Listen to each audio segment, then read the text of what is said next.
Good. Great. All right. Good morning, everyone. My name is Councillor Harry Saville, and I'm the chair of the Democratic Services Committee.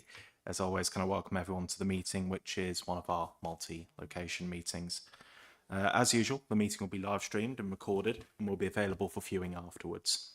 Should the live streaming fail, the meeting will continue and a recording will be available through the Council's website following the conclusion of the meeting. Can I remind members that translation facilities are available? If you want to make use of this facility, please select the English language option on the microphone delegate unit if you're in the council chamber, and for those of you attending remotely, by clicking on the audio settings tab and selecting English. For those of you wishing to speak, please press your microphone push to speak button, which is located at the bottom of the microphone console. For those of you attending remotely, press the push to speak tab. I would ask that you do not use the yellow hand function. This should only be used if you want to come in on a point of order. I've been told by some of our Democratic Services team that this has become an issue lately, so please can we be extra careful around that point.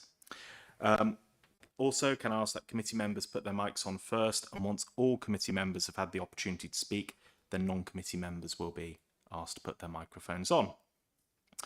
In order to maintain your place in the speaker queue when asking a question, please leave your microphone on until you have received a response and you've asked any supplementary question. It would be helpful if members could ask all their questions in one go. And whilst I do not wish to stifle any debate, can I remind members that questions should be focused on the subject matter at hand. For those of you attending remotely, please note that those in the chamber will be unable to use the online chat facility. Remote attendees, if you do need to leave a meeting temporarily, please use that facility to place a message which one of the staff will pick up. I expect everyone present and participating in this meeting to conduct themselves appropriately and be respectful to each other. That applies to members, officers, and members of the press or public attending. Also, I will offer my apologies at this stage. This is the first time I've used this equipment, so apologies in advance if I get anything wrong. So we will go to item 1, apologies for absence. Sally. Yeah, just one apology today from Councillor Austin Roberts. Okay, thank you. Are there any apologies from the floor, members? Can't see any. Okay. We'll move on to item 2, declarations of interest. As always, please can you make sure you declare both the existence and the nature of any personal interests? Again, none? All right, that brings us to item 3, urgent matters. There are none.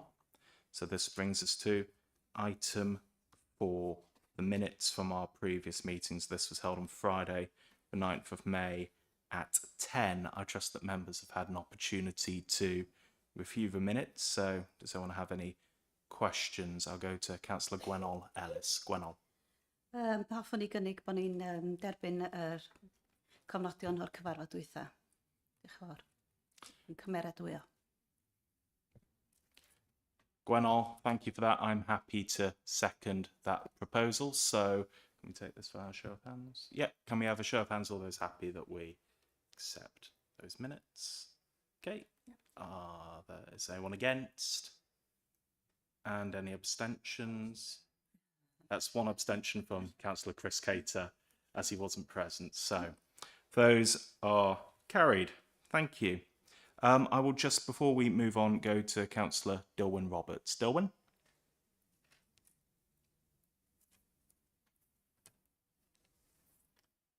Hello, Dilwyn. Okay.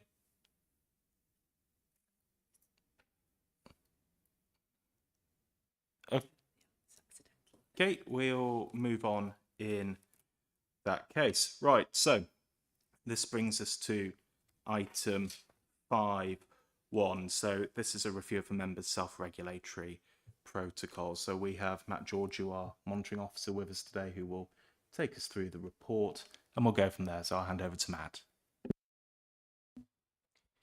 Yeah, thanks, Chair. So this report is about revisions to our local resolution process here at Conwy County Borough Council. And just quickly, the local resolution processes are procedures that all county councils and county borough councils across Wales have adopted, and in fact many town and community councils as well. And what they do is they provide a process for dealing essentially with low-level complaints or disagreements between members.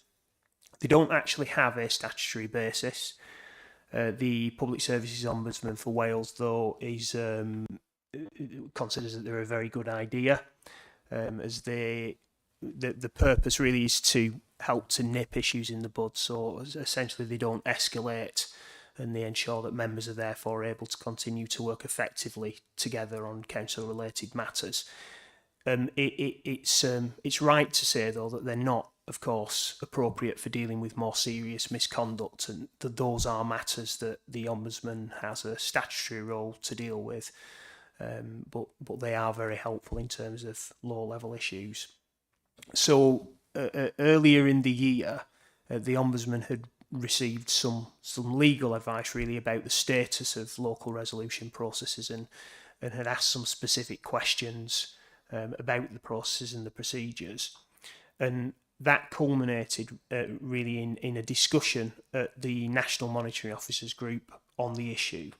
And arising from that advice, the Monitoring Officers Group set up a working group of monitoring officers to look at the advice that the Ombudsman had on the processes, and to produce a report and some recommendations arising from that, which that working group really it culminated in a report, but also a checklist of some key issues that it was considered each county borough council should review their local processes against, in order to make sure that they were in accordance with that advice. So that has given rise to the checklist that's been provided by the group, which have attached to the report Appendix A.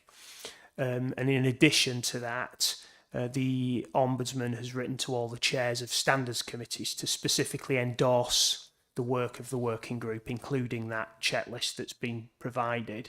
And the recommendation is that each authority should essentially review their local resolution procedures against that checklist. As the chairs mentioned, our own local resolution process is called the Members' Self-Regulatory Protocol, and I've attached that to this report as Appendix B with some track changes, which I'll come on to mention.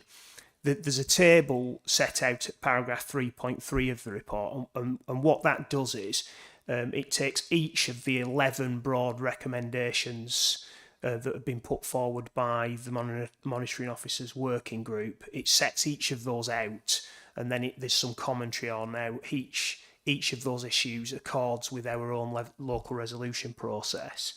The majority of those haven't required any revisions to the process, because they're in accordance with what we already have. But there are six in total that has given rise to, I think, the need to recommend revisions to the protocol. And I won't talk about all 11. I will just briefly talk about those 6 and what revisions have been made. This has then gone to the Standards Committee, who have approved the document that's before this committee now. And the reason that this document is here today is because that process forms part of the council's constitution, and part of this committee's role, of course, is to look at recommended changes to the constitution and then make recommendations accordingly on to council. So in terms of those 6 alterations or revisions to the protocol, the first is relating to a recommendation that the protocol should specify standards of behaviour that are expected of members.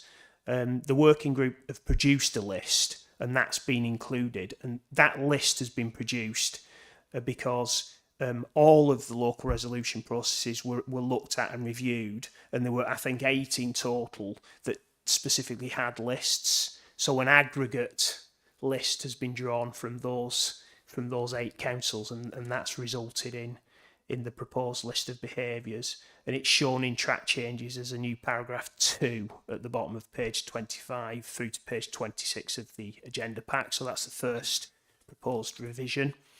The second one is around examples of what might be perceived as being very serious complaints or very serious issues, and there's a recommendation that should be included, but also that there should be clarification and advice given from the monitoring officer in all the specific circumstances of any complaint about which route the member might adopt. And the purpose of that clarification is to avoid, part of the purpose, should I say, of that clarification as well, is to also avoid a member being under the impression that they're not entitled to refer a matter to the Ombudsman. Essentially, this protocol is about mediation, which both the complainant and the member complained against need to agree to be involved in to try and diffuse an issue. But what that doesn't do is deprive a member from their ability to refer a matter to the Ombudsman if they want to do so. So that also helps to clarify that. So there's a short list of examples that have been included in the revised protocol, and that's at paragraph 1.13 at the top of page 25 of the agenda. So the third proposed revision is to do with who should make a referral to the Public Services Ombudsman if that's considered appropriate. And this is important because it's difficult for the monitoring officer to appear unbiased, but also to fulfil their own statutory role in any proceedings if they make a complaint themselves.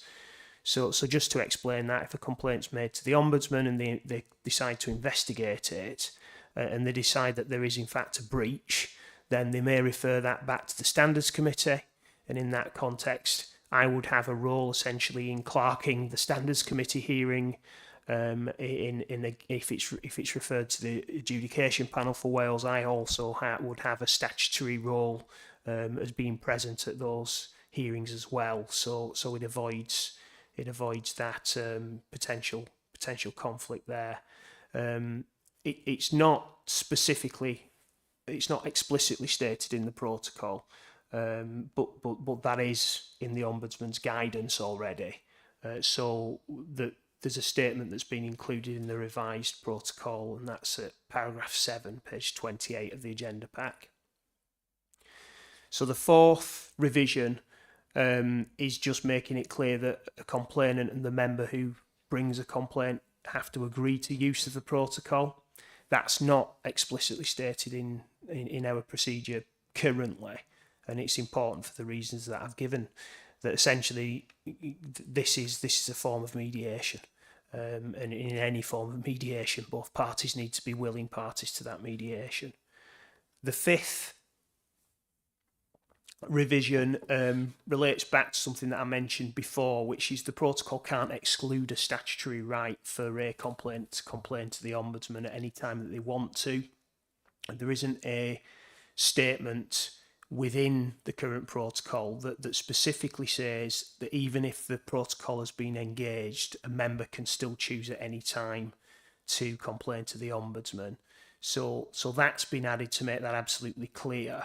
And also that should that happen, the procedures under the local resolution processes that had begun would stop at that point, and would only be reinstituted if the Ombudsman was to take a view that these were matters that should be addressed locally. Then the sixth and final revision is in terms of the number of stages to the process. So you'll see from the 11 recommendations and the report from the working group that most local resolution processes across Wales have a two-stage process. And whilst they're not advising specifically that there should be any particular number of stages, in reality, if I'm contacted about an issue between members, or my deputy monitoring officer is contacted about an issue between members, there will be a very informal discussion to try and resolve that issue first before the more detailed procedures within the protocol are actually implemented. So that just happens anyway, really, as a matter of practice, and it makes sense, of course. So what we've done is we've revised it really just to make that clear as an initial first stage to the process. I've also picked up a couple of minor changes. Those are also tracked for completeness. They're nothing substantive. They're just a few changes in terms of wording.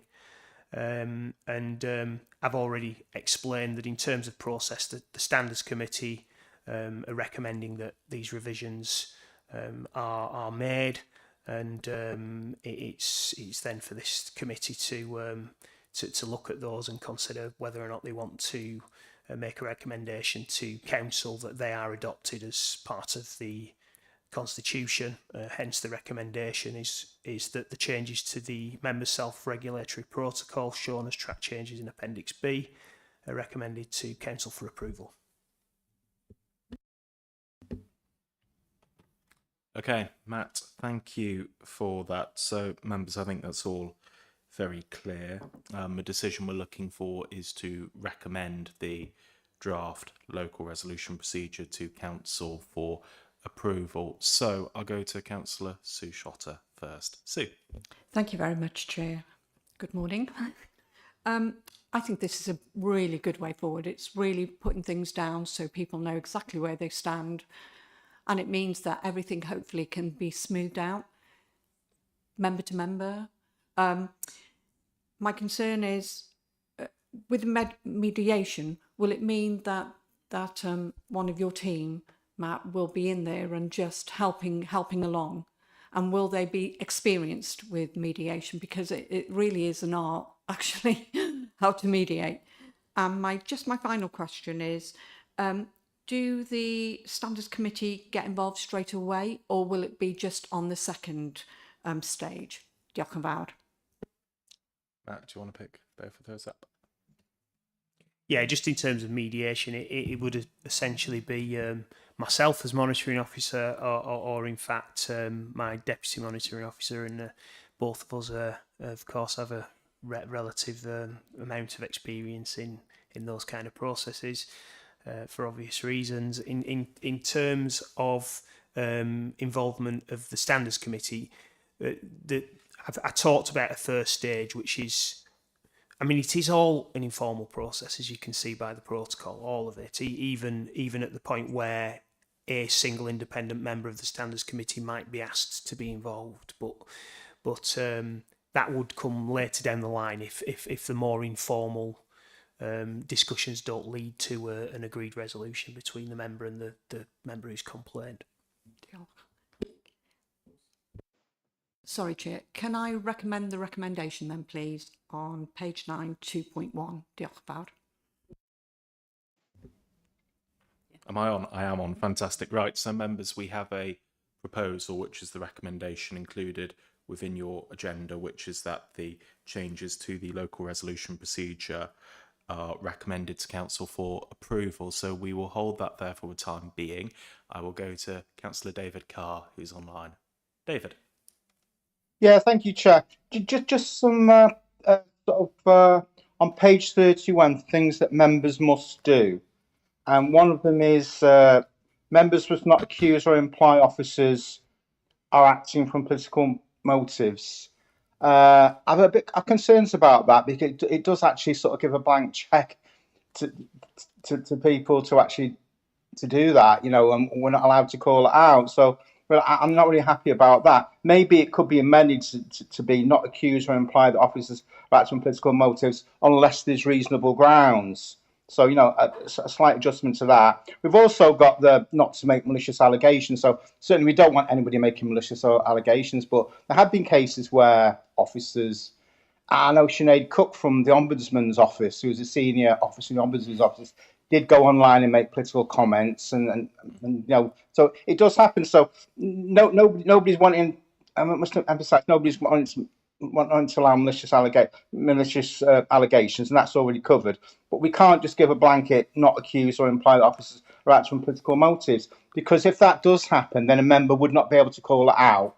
So, I'm not a member of this committee, so obviously I know this is going to go to full council as well, but maybe that could actually be removed because it's already covered in the not to make malicious allegations, or we could actually add to it that without reasonable grounds. Yeah. Okay. Thank you. David, thank you for that.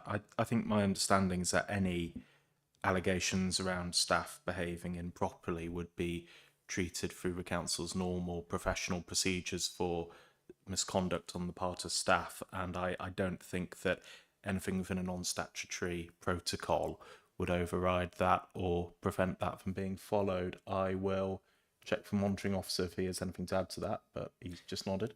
No, absolutely. And just a couple of things there.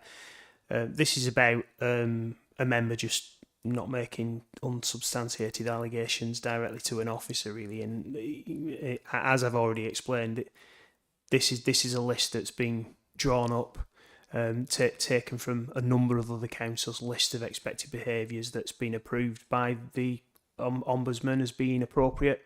And there are, if there is evidence of any misconduct by an officer, there are separate protocols for dealing with those matters, and it's those protocols that those issues should be raised through, rather than making accusations directly to an officer, and that's the purpose of that, Chair.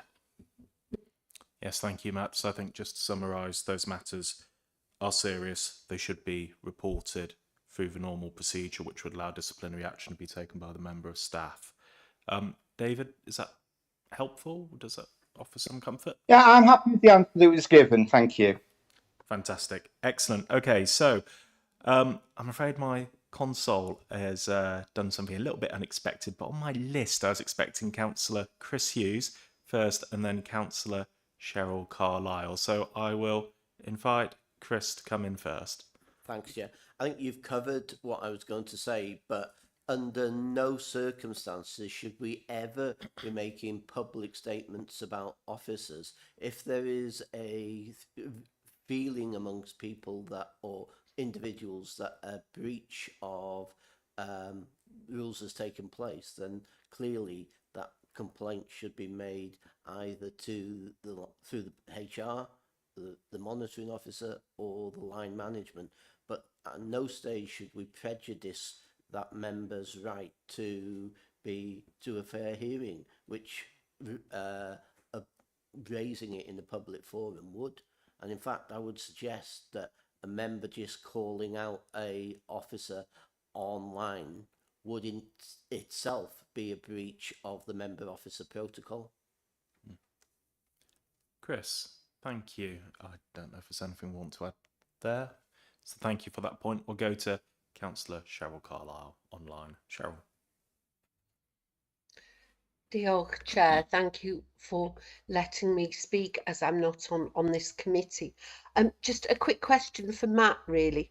I welcome the clarity of this because of the delicate nature of member interaction.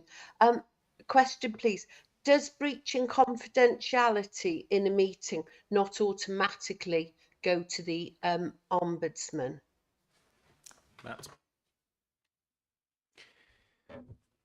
There's no way to have a blanket situation where something automatically goes to the Ombudsman. It would always be a matter for looking at the circumstances of the case and considering the seriousness of what's happened in each and every case, and that clarity has been put within the protocol so that advice can be given about those things on a case by case basis.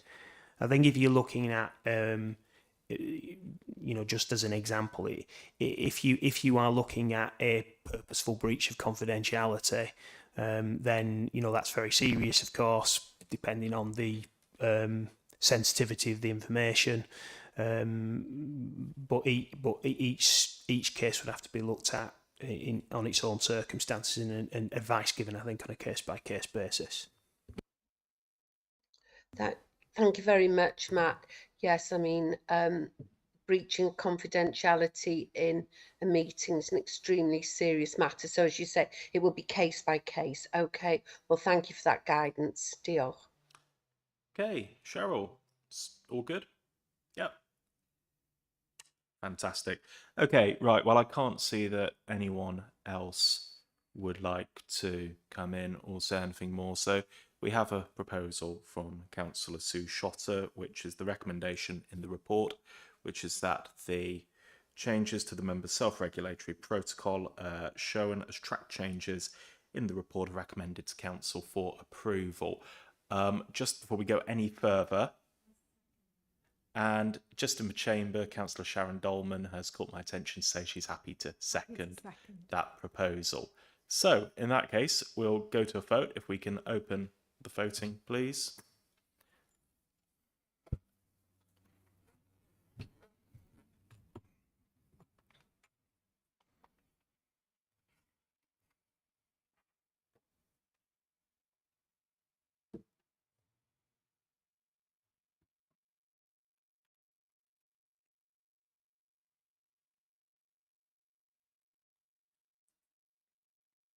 Okay, and can we close the vote? Right, so members and perhaps the public, if you're viewing at home, you may be able to see on screen that that is carried. So the draft local resolution protocol, or the amended draft local resolution protocol, will be referred to full council for approval at a later date. So, members, thank you for that. This brings us on to item 6.1. So this is to consider a Welsh Government consultation on extending the duty on local authorities to broadcast our democratic meetings. So we're joined by Sian Williams, our Head of Democratic Services, who's going to take us through the report, and then we will discuss the report further. Sian. Yes, thank you, Chair. As the report says, Welsh Government is seeking views on whether the duty to broadcast should be extended. Within the report, I've highlighted the fact that currently there's only a duty for principal councils to put arrangements in place for the broadcasting of full council meetings. And currently there are no similar duties requiring the fire and rescue authorities or the national park authorities to broadcast any of their meetings. So the consultation document is attached, and you will see that Welsh Government are asking whether the duty on principal councils to broadcast meetings should be extended to include meetings other than that of full council, whether the duty should be imposed upon the fire and rescue authorities and or the national park authorities, and then thirdly, whether there should be a retention period for recording of the recordings of broadcast meetings. More details within the consultation document.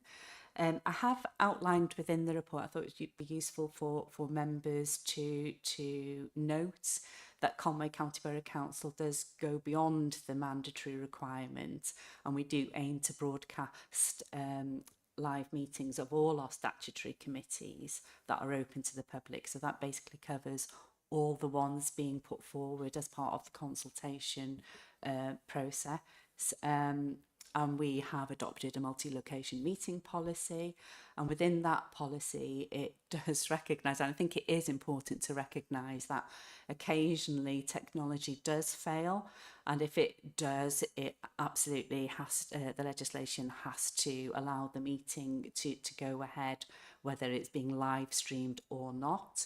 What we do then, if the live stream fails, is that we upload the recording to our website at a later date, well, almost as immediately that the meeting has finished. And then in terms of the retention period, again, within the same policy, Conway has adopted a 6-month retention period. So that basically means that we try and hold, purely because of the size of the recordings, we hold the recordings on our council website for 6 months, sometimes longer. But that doesn't mean that the recordings aren't then available to view via YouTube. It's just purely that on the space on our website, we try and restrict it to 6 months But like I say, on YouTube, it is available for a far longer period. And just also to note as well, because we obviously live stream both in the Welsh language and the English language, and I've covered that in paragraph 3.8. So as part of the consultation document, Welsh Government have proposed, well, they've put forward a number of questions for members to consider. And I think, Chair, I think it's just a case of going through those questions to see whether members want to provide a response to some or all or none. Yes, thanks, Sian. So, look, I think Sian's captured that perfectly in paragraph 3.9. We've got the main questions from consultation. I suppose the question we have is whether or not we want to go through those. So I think if we can get a little steer from the committee now, and then we'll work through those one by one if members are happy. So I'll go to Councillor Chris Hughes in the chamber first. Chris. Having listened to what's been said, and of the view, I need to declare a personal interest. I don't think it's prejudicial because I'm an appointed representative of this body on the North Wales Fire and Rescue Service, but I do think it's a personal interest that should be declared. Okay, Chris, thank you for that. That said, I think we should go through the questions as you said. Very good, excellent. Right, Sian has said we'll note that if you can fill out the paperwork after the meeting and then submit it or complete it online, that would be very good. I suspect it's the same for Councillor Sharon. It is, yeah. And also a member of the Fire Authority. Okay, so that's a personal interest as a member for Fire Authority. Okay, that's noted. If you could complete the relevant paperwork after the meeting, and we'll go to Councillor Chris Cater next. Yeah, Chris. I'm not declaring interest. I just support us going through the questions, and I think it will be a swift process because we're already doing exactly all this. So it surely is that we want to encourage other authorities to come up to our high standards. Yeah. So I would encourage them to do so and answer the questions accordingly. So I hand back to you, Chair. Chris, that's very good. Well, I can see Sue has just popped her mic on, so we'll go to Councillor Sue Shotter, and then provided there's no objection, we'll rattle through the questions. Thank you. Sue. I'm just going to go quickly on to question 1, actually. Oh, very good. Great. I presume they mean all committee meetings, so there will be an additional cover for staff, financial burden, and these outside bodies, will they want more money from us when we come to doing our budgeting? That's my concern. Okay. Are Welsh Government going to be providing us with further financial to cover all this? So I think that Sian will correct me if I'm wrong. So just in respect to principal councils like us or Denbighshire or Gwynedd, this is question 1's asking, should meetings other than full council be broadcast? In Conway, they already are. That's happening now. I don't anticipate there's any additional funding that would come from Welsh Government to principal authorities. Is there? No? Not that I'm aware of, and it definitely isn't suggested as part of the consultation. I guess that's a view that Welsh Government will take once it's concluded its consultation, and if it decides to move towards legislating for all committee meetings to be broadcast. Welsh Government did provide funding many years ago, after COVID, when we moved to hybrid meeting arrangements, and it recognised that there was a need to add or update some of the technology within council chambers at that time. You're more than aware that since that update, we have moved location and we're no longer in the Bodlondeb Council Chamber. So for us, when we went out to tender for the kit for the council chamber in Coed Pella, we made sure that the system has more of a seamless live streaming function.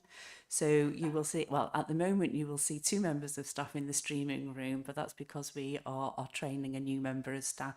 But currently we're satisfied that in terms of the requirements with our hybrid meetings and the live streaming, we have the technology to do that without an additional resource, because that's the way we have set up the system. I cannot talk for other local authorities or other partner organisations. In terms of the points that you raise, yeah, so for those that haven't got a similar system to us, it may require an additional resource, but there are options available to fire and rescue authorities. And I can't talk for the National Park Authority, but at one time the Fire and Rescue Authority did actually hold its meetings in the council chamber in Bodlondeb to make use of our kit, and that is still available if they want to share our resources. Is that good, Sue? Cool. Okay, well, I'd be happy to propose a question one that we respond and we say the duty should be extended to all meetings where there's a statutory expectation that the press and public would be able to attend the meeting. Anyone happy to second that? Seconded by Paul Lucock. Okay, in terms of voting for this, show of hands, or are we going to... Okay, we'll take this by show of hands in that case. So all those that are happy with that? Okay, is there anyone against? And any abstentions? Okay, that appears to me to be unanimous. So we will move on to question 2, which is very similar to question 1. I'm quite happy to propose that we respond with the same answer. Would anyone like to second that? Councillor Paul Lucock again. Can we have a show of hands? Okay, is there anyone against? And any abstentions? No. Okay, that is carried as well. Thank you. So question 3 is, do we agree that the requirement to broadcast meetings should be extended to national park authorities and fire and rescue authorities? And there are some further questions around those particular bodies as we move on. So I will go to Councillor Chris Hughes in the chamber first. Chris. Microphone. Sorry, I want to, in terms of me declaring an interest earlier, I don't know whether it creates a prejudice or what, but I'm going to refrain from voting on 3, 4 and 5 because obviously there will be a report at a later date to the Fire Authority where they will have to consider those reports, and I don't want to be in a position where I might have prejudiced it by already making a vote on this, already voting on this. The same issue that applies to planning, you shouldn't state your opinion before you actually come to make the decision. So I think it's an appropriate thing to do. Okay, that is noted, Chris. I think just for members' benefit, how you wish to approach any interests, it is a matter for you, but Chris, that is noted. Thank you for sharing that with us. Right. Okay, members, do we have any thoughts on the requirement to broadcast meetings being extended to national park authorities and fire and rescue authorities? I can see I've got Councillor Chris Cater in the chamber and then Councillor Sue Shot. Yeah. So Chris and then Sue. I must admit, with the national park authorities, they are quite powerful bodies, and they affect their communities, and also, we work very closely with Areri, so I would suggest that the requirement should be extended to them as well. Thanks. Okay. Right. Both Gail and Paul have popped their hands up. Is that to second Chris's proposal? Okay, noted. Sue. I was going to say something very similar to Councillor Chris, maybe not quite as elegant, and I would have seconded it as well. Thank you, Chair. Okay, right, members. So just to be really clear, I can't see if anyone else would like to come in. So we have a proposal here that the requirement to broadcast meetings should be extended to national park authorities and fire and rescue authorities. That was proposed by Chris Cater, and I got Gail Jones as seconding it. So are we happy to have a show of hands, all of those in favour? Okay, anyone against? Any abstentions? Okay, and I trust Chris and Sharon, you would like those abstentions noting in the minutes. Those can be noted. Okay, fantastic. Right, so question 4, which leads on from question 3, is should the broadcasting of National Park Authority and Fire and Rescue Authority meetings be extended, or should it be extended to meetings beyond that of their full authority, so any smaller committees the authority might have? Do we have any thoughts, Chris? Yeah, the national park does have a planning committee. I would presume that it would be logical to extend it to that committee as well, just like our own planning committee is live broadcast. So I would say that should be yes as well. I don't know how many people would watch their standards committee, but you know, how many people do watch the live streaming of our standards committee? I don't know. Not very many, I would think. Sean? I think the viewing figures for our planning committee are significantly higher than any viewing figures for the standards committee. Okay, I'll go to Councillor Liz Roberts online. Liz? We can't hear you currently. No, press your mic button. There we go. Councillor Liz, can I just check, have you pressed the mute button at the same time? It's by the video button.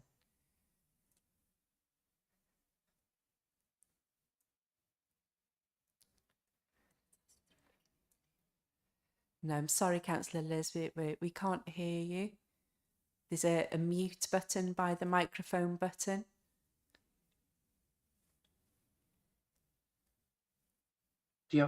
Oh, We had you for a moment there.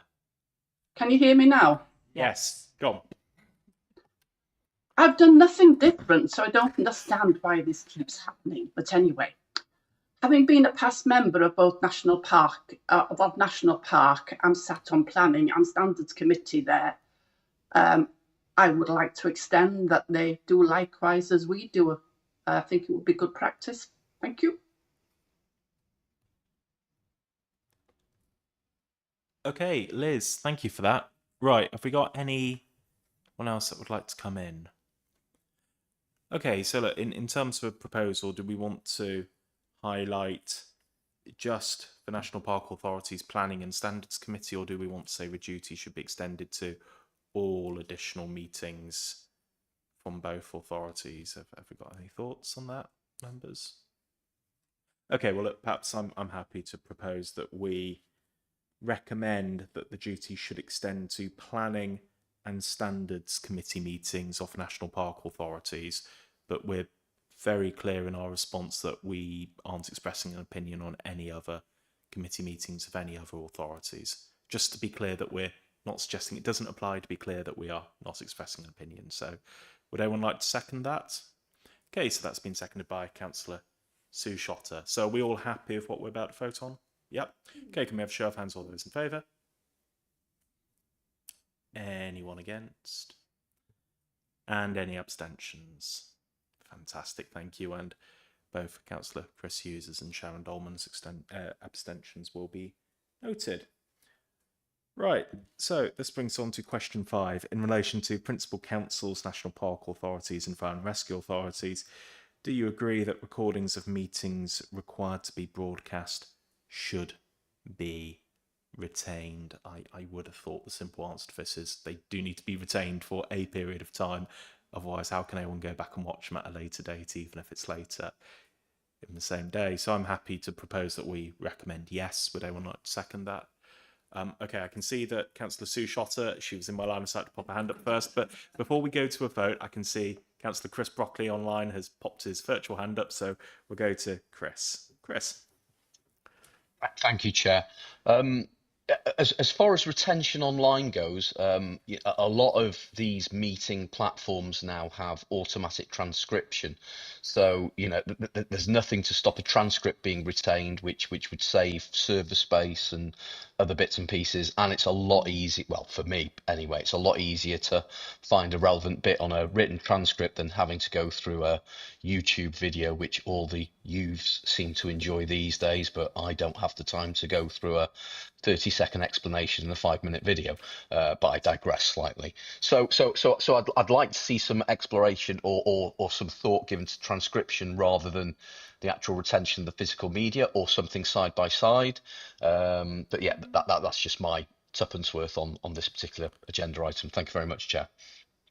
Chris, thanks for that. And actually, the point you made about transcription, because YouTube does an automatic transcription service that I find really helpful in trying to review minutes. So, look, not being an expert in it, but would we be happy to, with a proposal, just recommend that Welsh Government consider exploring transcription services and their role in retention? Members all happy with that, yeah? Okay, so if we have a show of hands, we're all happy with what we're voting for, everyone in favour? Okay, anyone against? And any abstentions? I'm abstaining due to the fact that it might have an impact on the Welsh language. Diolch. Understood. No problem. Gwenol, thank you. Chris, you're abstaining. Yeah, and Sharon as well. Okay, fine. Wonderful. Okay, right. Well, we'll move on to the next question. So, this is quite a lengthy one. What, in your opinion, would be the likely effects of extending the duty to broadcast meetings on the Welsh language? The Welsh Government are particularly interested in any likely effects on opportunities to use the Welsh language and on not treating the Welsh language less favourably than English. So, do we think there are opportunities to promote any positive effects, or do we think there are opportunities to mitigate any adverse effects? So, members, and I will go to Councillor Gwenol Ellis first. Gwenol. Diolch yn fawr iawn, Gadeirydd. Pe bai pob cyfarfod yn cael ei ffilmio a'i ddarlledu, mae'n byrdebig, chi'n bod, fydde fo'n rhoi mwy o hawl i ni gael cyfieithydd ym mhob cyfarfod. Ar hyn o bryd ydy hynny ddim cweit yn digwydd os nag ydyn nhw'n gyfarfodydd ffurfiol o'r cyngor. Rwan te mae cynghorydd Chris Brockley newydd gyfeirio at yr transcript sydd yn bodoli yn y Saesneg. Dwi yn pryderu, chi'n bod, pe bai rhywun yn dymuno siarad yn Gymraeg mewn cyfarfodydd, ydy'r automatic transcription yma yn bosib yn y Gymraeg. Fysa rhaid i gael ateb gen Sian Branwen ynglyn â hynny, os gwelwch yn dda. Os nad ydy hynny'n bosib, wrth gwrs, fedrwn ni ddim cael hynny'n digwydd mewn cyfarfodydd lle mae'r ddwy iaith yn cael ei defnyddio. Diolch yn fawr. Gwenol, thank you for that. I'll bring in Sean in a moment, but a couple of observations I have. So, first of all, we do have a committee of this council, which I believe is webcast now, which in the past, prior YouTube and prior our current multi-location meeting policy, it wasn't regularly webcast. That meeting or that committee would normally have a translator attend, and if the committee on the whole felt the translator wasn't needed, they would release the translator to go home. The committee normally met in the evening. Now, that committee wasn't normally recorded. I think that committee is recorded now, and I'm not sure if that practice remains, but I'd have thought if a recording is going to be available, that would have to remain, and we would have to ensure that we don't treat the Welsh language any less favourably to English. So I would expect that this duty would ensure or would have a positive effect on use of the Welsh language in terms of our meetings. I'd also think, and the point about transcription is important, I would have thought even if there were transcription services only in English, they could not be relied upon or couldn't be treated as an official record, or we couldn't dispense with any other record, because as you say, we can't treat the Welsh language any less favourably to the English language. So I would hope, I would expect the duty would overall have a positive effect. I'll bring in Sian in case she has anything to add. Sian? Only in terms of Councillor Gwenol's question, I think there is transcription that can transcribe the Welsh language. I know that we are testing something within Conway Council at the moment, but I think it's something that we have to, if transcription is introduced, that's something that will have to be tested further. I don't think the transcription on the YouTube channel is great, but I don't think it's great in the English language either. So there is something that we're testing just in response to the question. How much of an additional resource that would then require, I don't know. I don't know the answer to that one. Yeah, I'll just come back. I think, the automatic transcription doesn't take into account people's accents either in English or in Welsh. I've been to meetings, specifically the community libraries meetings, where transcriptions have been taking place. And when a person has spoken with a strong accent, their contribution has been left out of the transcription. So, it's not, it should never take place of, a person taking the minutes from a meeting. Diolch yn fawr. Gwenol, thank you for that. Right, we'll go to Councillor Chris Brockley and then Councillor Tristan Lewis, both online. Chris. Yeah, thank you, Chair. Yeah, very, very valid points there, Gwenol, and I fully support them. I think something like that, well, those points need to be put into our recommendations going forwards, and the getting it escalated up to the consultation for Welsh Government, so that they can put on formal representations to tech companies to help boost the adoption of the Welsh language within the portfolio of languages that they're offered there. I'm an Apple Mac user. My job is doing that in the college. Apple are nowhere near putting Welsh. You could not run a Mac operating system through Welsh. And there's other services as well, and lots of other bits and pieces. So without national representation at the highest level, pushing those levers and saying this is a form of discrimination within our nation, and therefore this needs to be addressed. I don't think we'll get there. Technology does move on. Software becomes more and more intelligent. If I go back 8 or 9 years, I was told do not go anywhere near Google Translate when it comes to trying to attempt to translate Welsh into English or vice versa. Nowadays it's pretty good, but again, nothing. You wouldn't dream of letting something out to the public without it going past somebody that is fluent within Welsh to double check it first. But yeah, I fully support everything you said, Gwenol, and yeah, I think we do need to make that representation forwards. Thank you, Chair. Chris, thanks. I'll go to Councillor Tristan Lewis now. Tristan. Diolch yn fawr iawn. Dilyn yn be mae Cynghorydd Gwenol Ellis wedi ddeud, da ni'n gwybod bod wasanaeth cyfieithu i'r pwyllgorau statudol, ond beth am y pwyllgorau nad ydyn nhw yn statudol? Dwi jyst yn meddwl am member development, enghraifft, datblygu aelodau, does e ddim cyfieithu i gael ar hynny. A dwi'n gwybod bod fi yn symud ychydig bach o'r cwestiynau sydd lawr, ond be di'r gofynion? Mae'r rhaid cynnig gwasanaeth cyfieithu i'r ei statudol, ond beth am bwyllgorau eraill nad ydynt yn statudol o ran cyfieithu? Okay, Tristan, thanks for that. You're correct in that you're moving a little bit away from questions, but just in terms of finding a little bit of clarity around the point you raised specifically, I will ask if Sean Williams would like to come in briefly. Sean. I'm not sure I know the answer. I would imagine it would be whatever we have agreed within our Welsh language report, and obviously any additional simultaneous translation requirements will be a resource issue. I don't know whether the cabinet, still cabinet member, former cabinet member, has got anything to add to that. Okay, look. But yeah, I think it's an additional resource requirement, Councillor Tristan Lewis, and it's not part of this consultation. I'm sure we can get a response to you outside of the meeting. Yes, dwi'n gwybod bod fi'n hogyn drwg yn symud, ond oedd o jyst yn gwestiwn, achos dwi'n meddwl bod yn darpariaeth ni yn dda iawn ac wrth ddarllen hyn, dwi yn hyderus bod ni, a mae Cynghorydd Gwenol wrth gwrs yn bencampwr y Gymraeg, ond jyst o ran hyrwyddo'r Gymraeg. Diolch yn fawr, dwi'n ymwybodol bod fi'n symud chydig bach ar y cwestiwn. Diolch, Cadeirydd.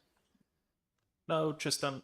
Thanks for that, and it is an important point I think, as Shana said, we can get a response to. So perhaps if Shana and I pick up, and we will get a written response to you and the rest of the committee in due course that covers that point, if that would be helpful. Cool. Okay, right, we'll go to Councillor Chris Cater next. Chris. Yeah, I think that extending this duty to broadcast meetings on the Welsh Cup can only be positive, because in our planning committee is bilingual. It's chaired Chair Ivor and Vice Chair Tristan. They use the Welsh language predominantly. We have the translation, and the translation goes out on the live streaming. So I think that can only be positive for the accessibility of the Welsh language. And I think, Gwenol, this will help push other authorities like, dare I say, Flintshire and Wrexham into taking, the translation facilities and what have you far more serious than perhaps they're doing at the moment. So I think this can only be a positive effect and support for the Welsh language. That would be my take on this. Okay, Chris, thank you. Well, look, in terms of proposal on this item, I'm quite happy, bearing in mind with the last question, we suggested that we recommended that the Welsh Government give some consideration to transcription technology moving forward into the future.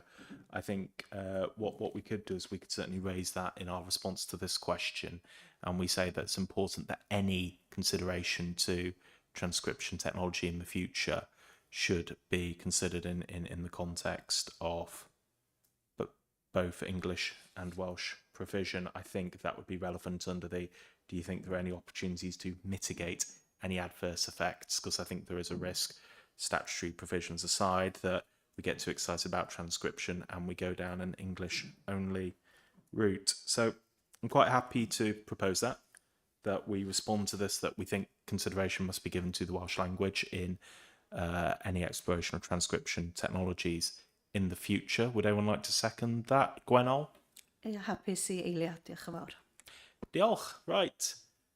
Members, I can't see that anyone else would like to come in, so we'll vote on this. Can we have a show of hands, all those in favour? Anyone against? And any abstentions? No. Okay, that is carried. Thank you. So that brings us to item 7. So, in our opinion, could extending the duty to broadcast meetings be formulated or changed so as to have positive effects or more positive effects on using the Welsh language and or not treating the Welsh language less favourably than English, or mitigate any negative effects on using the Welsh language and on not treating the Welsh language less favourably than English? I feel we've probably covered most of this under the last question, but I will throw this open to the floor. Gwenol? Ia, diolch yn fawr, Gadeirydd. Yndi, swn i'n hoffi chfod wneud nodyn yma'n hyn, yndi, dwi'n hapus iawn efo fel mae cyfarfodydd ffurfiol yn cael ei cynnal yn ddwyieithog a mae yna barch i'r Gymraeg. A dwi'n sicr hefyd nad ydyn ni ddim yn gwneud hyn oherwydd bod o'n cael ei ddarlledu. Mae o'n digwydd yn naturiol. Rwan te, un peth fyswn i'n hoffi wneud yn sicr ydy pan da ni'n dod i drafod cyllidebau yn y blaen, mi gafodd ei grybwyll mewn cyfarfod ym mis Mawrth bod cyfieithu yn costio pres. Oes modd cael gwared ar gyfieithu mewn cyfarfodydd. A mae hynny yn y trin y Gymraeg yn llai ffafriol. A mi fyddwn ni yn cyplysu hyn hefo'r eitem ddwythod gyda ni ar safonau a protocol y cyngor. Os ydy unrhyw un yn honni bod cyfieithu yn costio arian i'r cyngor, mae hwnna yn fater i ddod ger bron Pwyllgor safonau, faswn i ddeud, oherwydd mae'r rhaid trin yr iaith Gymraeg yr un mor gyfartal ar Saesneg, a falle un waith dwi wedi clywed rhywun yn cwestiynu oes angen cyfieithu, a mae hynny'n hollol anerbyniol. Felly, just wneud y nodyn yna, os gwelwch yn dda. Diolch. No, Gwenol, thank you for that. Those comments are noted. I think they're probably comments that many people here would agree with, but those are certainly noted. Right, members, have we got anything else on that question, or are we happy to leave our response to it as silent? Okay, right, we will move swiftly on to question 8. So please explain how we think broadcasting of council meetings impacts different social, economic and cultural groups, both positively and negatively, and what measures can be undertaken to ensure equitable access and representation. So, members, have we got any thoughts on that? Okay, well, perhaps if I jump straight in, then of course we now have webcasting for our meetings. That is online. Of course, people that are digitally excluded for a whole range of reasons may struggle to access those. And for that reason, I think certainly the retention we have of formal council minutes is important. I think a lot of these things about webcasting minutes and meetings and retaining them for viewing online, they're good, they're positive steps, but they can't be at the, we can't have them replace the traditional method of properly minuting meetings and those minutes being available and agendas being available both online but also from council premises. So I think it's important with webcasting of meetings are taken as something that supplements how we currently involve the public in the democratic process. It cannot be a completely new way of doing it. It should supplement what is already there. So those are my immediate thoughts, but I don't know if members have any other comments. I go to Councillor Gwennol. Diolch, Cynghorydd Harry. Gadeirydd. Ar y pwynt yna hefyd, efallai ddyle bod gennym ni le i hyrwyddo bod yn bosib gwylio'r recordiadau yma yn y llyfrgelloedd trefol a chymunedol. A chymod, mae'n bosib mynd ar y cyfrifiadur a gwylio a chael cymorth o'r llyfrgellydd i wneud hynny. Felly mae o'n ddodd o hyrwyddo gwasanaeth ychwanegol sydd i gael yn y llyfrgell hefyd. Diolch. Gwennol, thank you for that. Right, we'll go to Councillor Paul Lucock next. Paul. Yeah, I think my major concern is generally some of the apathy in relation to people becoming engaged and attached to what goes on in local government.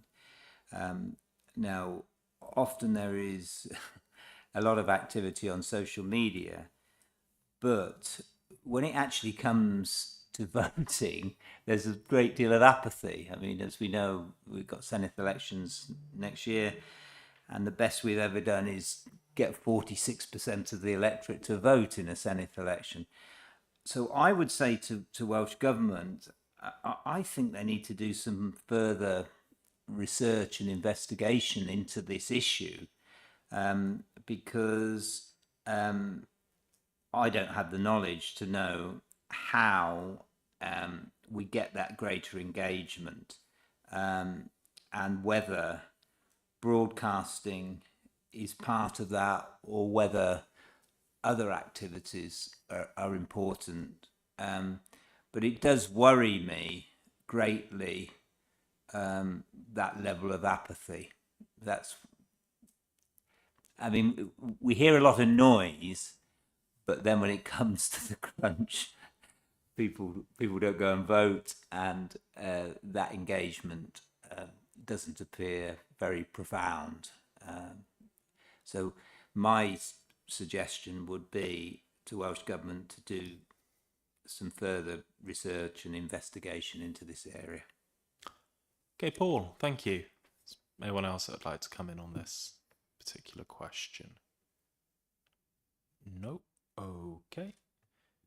Well, look, I mean, in that case, I'm quite happy to propose, following on from what Paul said, that we recommend that the Welsh Government give some consideration to how broadcasting of council meetings can improve engagement in local and Welsh democracy. If anyone would like to second that. Seconded by Councillor Sharon Dolman. Okay, can we have a show of hands? All those in favour? Okay, anyone against? And any abstentions? There aren't any. Okay, so that brings us to question 9. So are there any issues specifically? So this is around the broadcasting or the duty to broadcast council, National Park Authority and Fire and Rescue Authority meetings.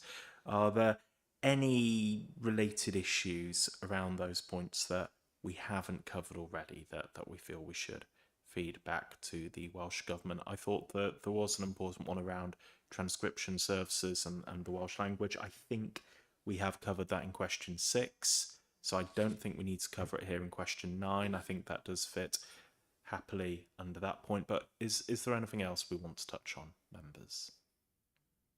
Okay, I can't see anything. So, right, if we could go to, we've obviously been through all of the points. I take it we're happy that they go to Welsh Government. So do we need a vote on whether or not we respond? I think we've covered that, haven't we? Good. Okay, members, brilliant. Thank you for that. We will move swiftly on to our final item. So this is item 6.2. So this is an update on member training and development. So as we know, we're joined by Sian Williams, who will take us through the details on the report, and then we'll go from there. Sian, over to you. Yeah, thanks, Chair. This is Democratic Services Committee previously asked for annual update reports on member attendance at training and development events. So this is the summary of the training for 24-25. It's attached as an appendix. You'll see within the report that there are a number of mandatory modules for elected members. Also touches on the requirement for members to undertake the code of conduct training and then the safeguarding training. Within the last year, I think there's been a lot of focus on the cybersecurity training, which is also mandatory for our co-opted, our lay members that have been issued with a council device to help them undertake their role. So the figures are included for those as well. And then just to note that within the appendix, you'll see a lot of 1s, 2s, 3s. Those are training that individual members have opted to undertake themselves. Some specifically targeted at scrutiny chairs or members of the licensing committee, etc. And then in paragraph 3.8, just a summary really of the information that's been shared as part of the Member Development and Information Forum. So really, it's for members to note the information that's been provided. We do share with the group leaders. We provide a further breakdown of individual member attendance at the mandatory training modules for the group leaders, because they report that on as part of their duty to the Standards Committee. Thank you, Chair. Great, thanks. So members, I think as Sian touched on, what we're being asked for in respect of this report is to note the information and then also note that it will be shared in further detail with political group leaders who will pursue this with their groups. That said, if members have any points they wish to raise, now is a timely opportunity to do so. So I'll go to Councillor Chris Brockley online first. Chris. Thank you, Chair. Just a potential safeguarding intervention here, Sian. It's not the same person that's done all those 1s, is it? No. That's fine. I'm absolutely fine, Chair, and I'm quite enlightened that all these different courses are there, which I wasn't aware about. So I might join some of the 1s there. Thank you. Very good, Chris. Thank you. Right, Gwenol. Just cwestiwn ar gyfer Sian, mae'n byr debyg ydy hwn. Oes modd ychwanegu un hyfforddiant gorfodol arall ar gyfer y rhestr? Dwi'n ychydig yn bryderus oherwydd y mis Mehefin eleni, neu mis Gorffennaf oedd mi gyhoeddwyd deddf y Gymraeg mewn addysg sydd yn orfodol i'r cynghorau sirol i'w dilyn. Dio ddim yn opsiynol faint o addysg Gymraeg sy'n digwydd mewn ysgolion erbyn hyn. Ac dwi yn poeni chi'n bod nad ydy cynghorwyr ddim yn ymwybodol o oblygiadau y ddeddf yma a goblygiadau'r ddeddf yma ar ni fel cyngor, os nad ydy ysgolion yn cadw at y ddeddf. Ac mae rhan fwyaf o gynghorwyr yn lywodraethwyr ysgolion, a dwi jyst yn teimlo mae angen wneud rhywbeth ynglyn â hyn i godi ymwybyddiaeth gynghorwyr. Oherwydd os di'n mynd i fod yn hyfforddiant anstatudol, mae gennau ofn nad ydy'r geiniog ddim yn mynd i ddisgyn. Ond efallai na chai ddim eilydd i hyn, ond just awgrym ydi os gwelwch yn dda. Okay, no, Gwenol, thank you for that. Right, look, in terms of being... Okay, that's seconded. Just before we go to that bit, just are we thinking it would be once a council term or once a year? How frequently? O, yn bendant unwaith y flwyddyn yn ddigon yn dindi. Ond dwi yn poeni, chi'n gwybod, mi gafodd yr awdurdod yma arolygiad estyn da iawn yn y rownd dwytha. Pe ba'r awdurdod ddim yn cydymffurfio ar ddeddf yma, fydde'r canlyniadau ddim hanner cystal. Mae gen i ofn. Diolch.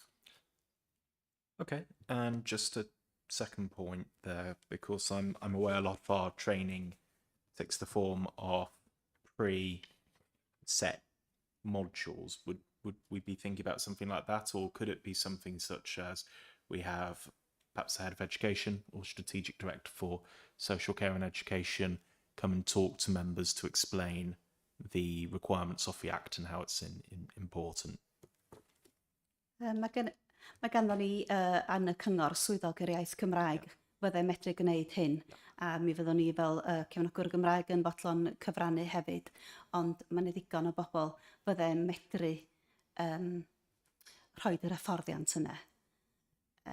Oherwydd mae'n bosib iawn chi'n bod byddai fo'n eitha sioc i bobl glywed be sy'n ofynol iddyn nhw'n wneud, ac os nad yn nhw'n gwneud be fyddi'r oblygiadau felly. Diolch.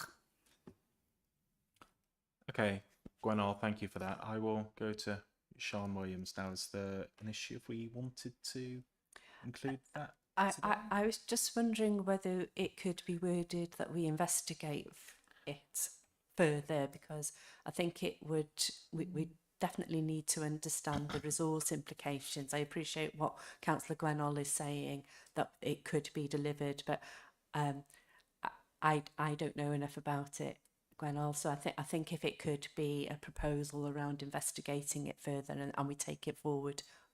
Yes, and we do have experts as well in Delyth and John Paul in the Education Department who could quite easily deliver on this, and Nia Lewis and Elined, the Welsh Language Officer. Diolch.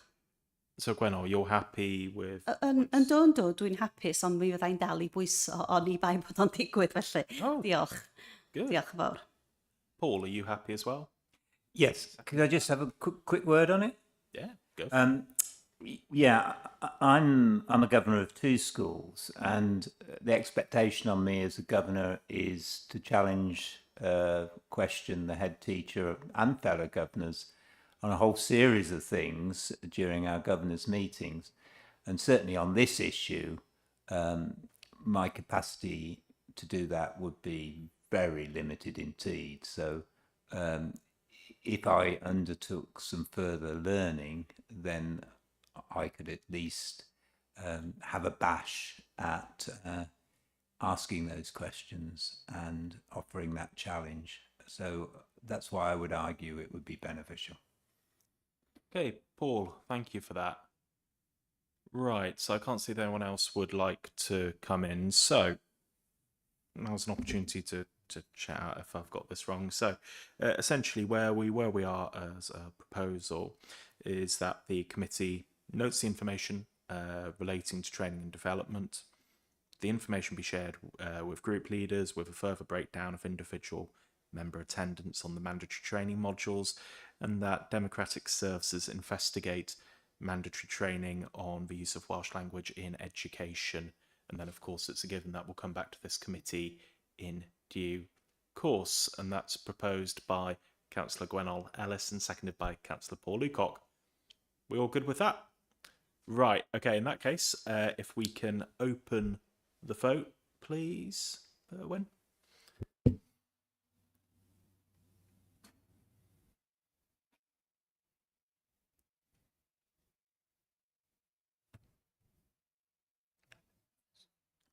Okay, and if we can close the vote. So that is carried unanimously, and that brings us to the end of our meeting. So, members, thank you for that. I will see you all at our next meeting, perhaps sooner. Take care. Bye.